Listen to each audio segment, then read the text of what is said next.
Greetings. I am here because I want to be clear. I no longer want to mask.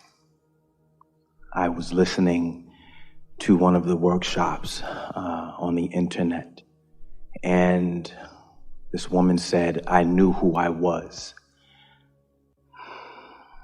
There was a great deal that I learned this morning. I have always been a person who a new source applied, and I never felt sorry about how happy I was. When I was a child, I was called Smiley. And things came to me very, very easily. And I knew Source always had my back. Yeah, that's what that feeling of worthiness is, isn't it?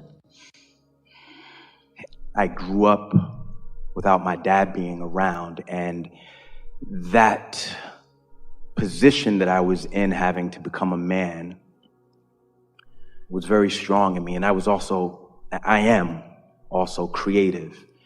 And dance is very, very profound in my life, and it introduced me to the world as a dancer and a choreographer, which I became a world-renowned choreographer, which was my desire. There were dreams that I had as a child that all came true. All of them. World-renowned choreographer, working with Michael Jackson, Prince, winning MTV Music Awards. When that happened, I said, okay, now it's time to transition into something else that I wanted. And I thought the natural process was acting, so I did. And 3 months later, I was on a television show for 5 years. When everything came true, I realized I didn't have any new dreams. And I thought my dream was to have family. I started producing children.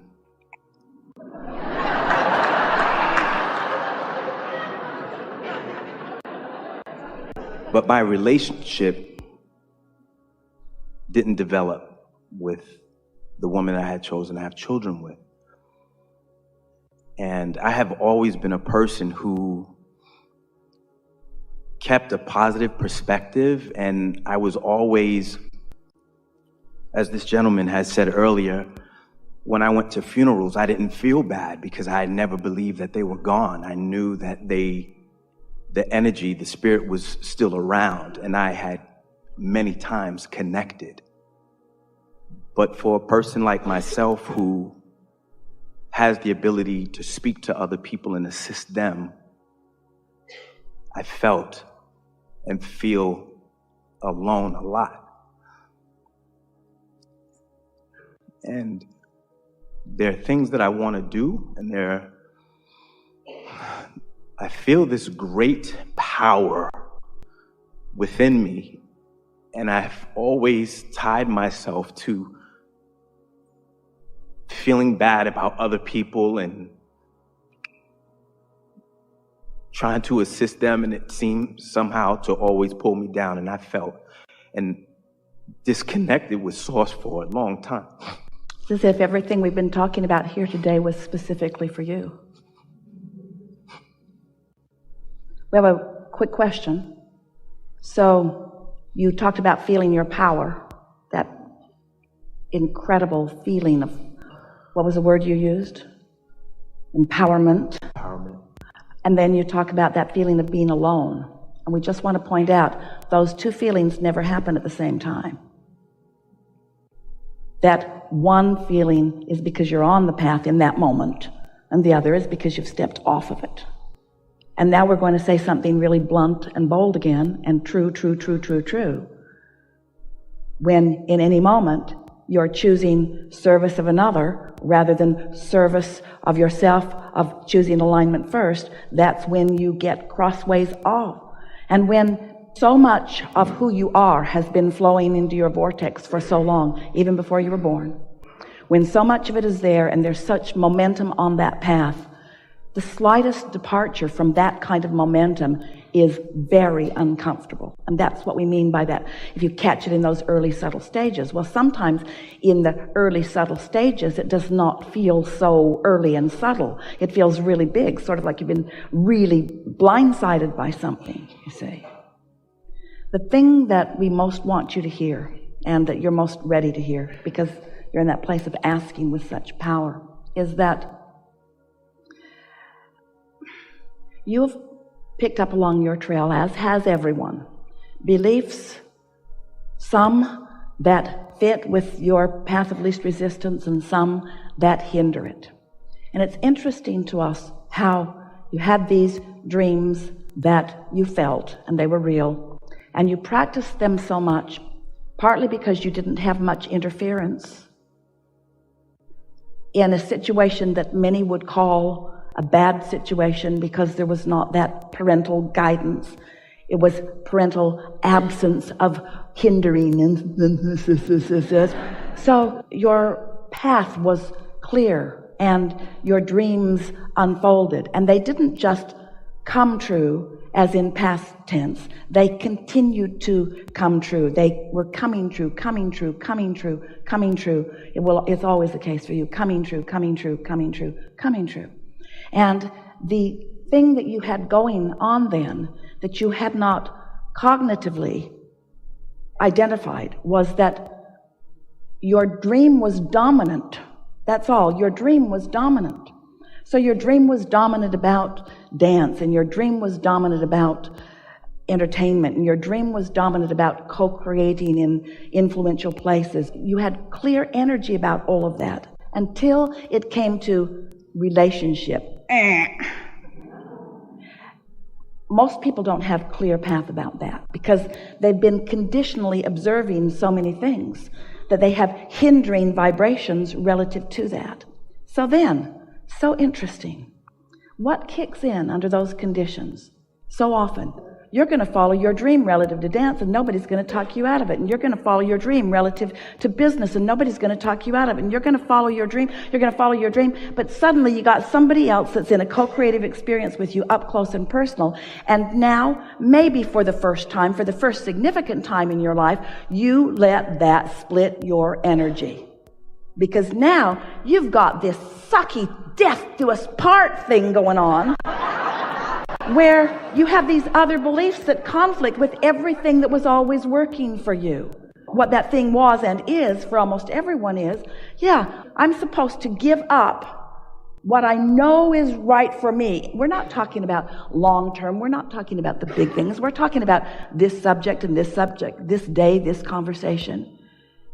I have to go this way when this has been my path, and I have to go this way so that I don't hurt your feelings if I don't go this way. And so that's when you then introduce, in an attempt to soothe yourself, the ideas of what relationships are and being of service to others and making others happy. And that's why we shouted before you even came to this chair.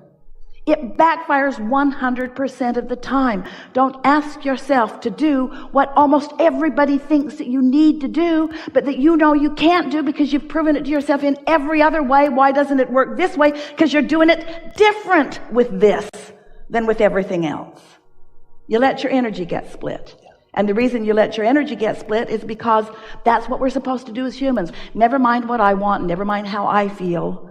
I'm supposed to do what feels better to you. Never even realizing, when most people do it, that when you do that, when you give up your alignment in order to give anyone what they think they want, they're never happy with what they get from you, ever.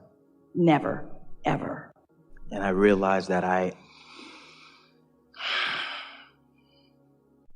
So Abraham, are you saying we just be selfish and everything works out? Yeah, pretty much.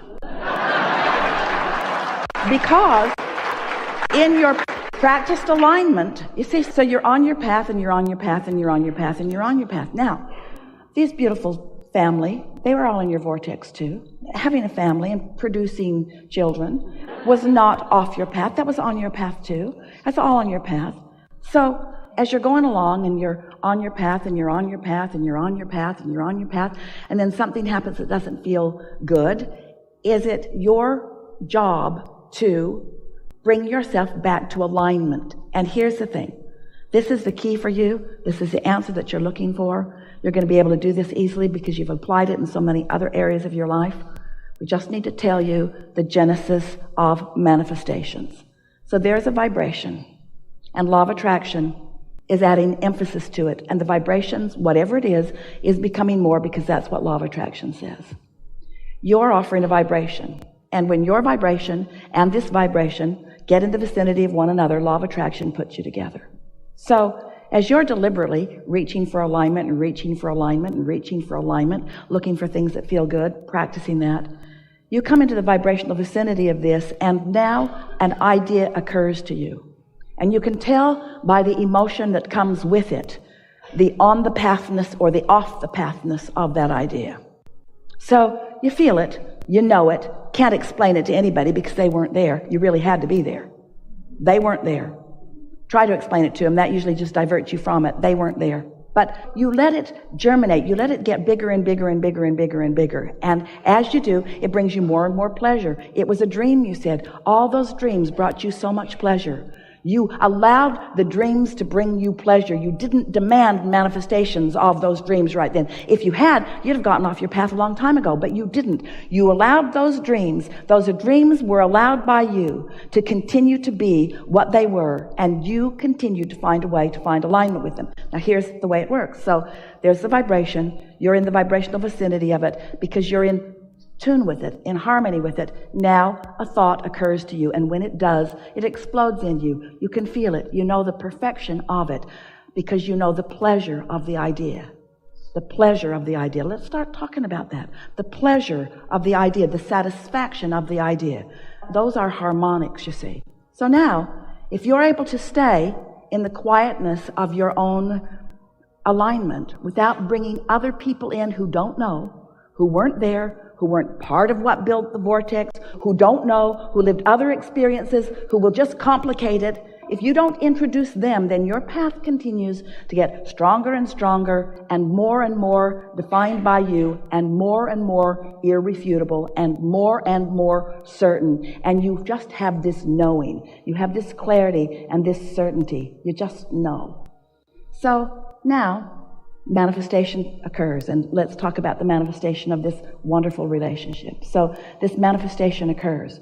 Now we want to demonstrate. So you're on your path, you deviate a little over one thing or another, but you come back. You're on your path, you deviate a little over one thing or another, but you come back. You're on your path, you deviate a little over one thing or another, you come back, and then something happens that causes you to do this more. Just the circumstances of what you're doing. Circumstances of another person entering up close, really up close into your experience. And you're all hooked in all these other kind of ways. And so you just sort of forget that it's all right for you to be selfish because you're told constantly, it's not all right for you to be selfish. What's the matter with you? Don't you know that there are more of us now that you must consider? And so then you start deviating and deviating and deviating. And it's not because you don't want all of those good things for all of those people. It's not about that. It's that you separated yourself from something fundamental that you cannot separate yourself from. And that is your own clarity and your own alignment. So now, follow this out with us. So now you recognize that, and you're feeling the discord of it. Not the discord of a hard relationship. That's not what we're talking about. We're talking about the discord of splitting yourself up. We're talking about the discord of your own split energy. You can use any excuse you want, but it's the discord of your own split energy. That'll keep you from being creative. That'll keep you from moving and dance. That'll keep you from everything you want, and it'll keep you from satisfaction and contentment in this moment, won't it? But it's happened. It's no big deal. It's happened. So now you get clear. You start focusing on what you can do something about. You come back into alignment. Not about that. That's too hard right now. Come into alignment about dance. You come into alignment about this. You come into alignment about that. Not about that. That's too hard right now. You come into alignment. You come into alignment. You come into alignment. You accomplish alignment. Never mind that because that's too hard. You come into alignment. You come into alignment. You stop beating up on yourself about that because every time you beat up on yourself about that, you come out of alignment. Every time you try to do what somebody else wants you to do, you come out of alignment. You just come into alignment, come into alignment, come into alignment. Come into alignment, come into alignment, come into alignment, and then law of attraction helps you dovetail again. And you realize you were never very far off your path.